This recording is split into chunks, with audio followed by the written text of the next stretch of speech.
Shri Harikrishna Heights येथे अत्यंत व्याजबी दरात 25 अमेनिटीज आणि प्रशस्त पार्किंग सह 2 आणि 3 BHK रेडी पोझिशन फ्लॅट्स उपलब्ध। बुकिंग साठी संपर्क पार्श्वनाथ प्रोजेक्ट 9090787833।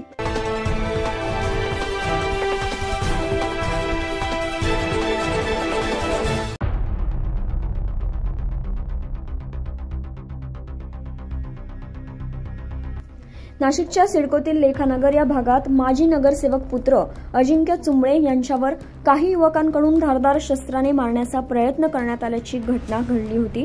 या युवकांनी हातात कोयता आणि शस्त्र घेत अजिंक्य चुंबळे यांना मारण्याचा प्रयत्न केला होता। या घटनेने सिडको परिसरात तणाव निर्माण झालेला असतानाच या प्रकरणातील फरार झालेल्या संशयितांनी चारचाकीमध्ये धारदार शस्त्र दाखवत व्हिडिओ रेकॉर्डिंग करून तो व्हिडिओ सोशल मीडियावर व्हायरल केल्याची धक्कादायक घटना समोर आली आहे। तसेच या व्हिडिओची सर्वत्र एकच चर्चा रंगली असून ही गुंड प्रवृत्ती आता पोलिसांनाही जुमानत नसल्याचं या व्हिडिओद्वारे दिसून येत आहे।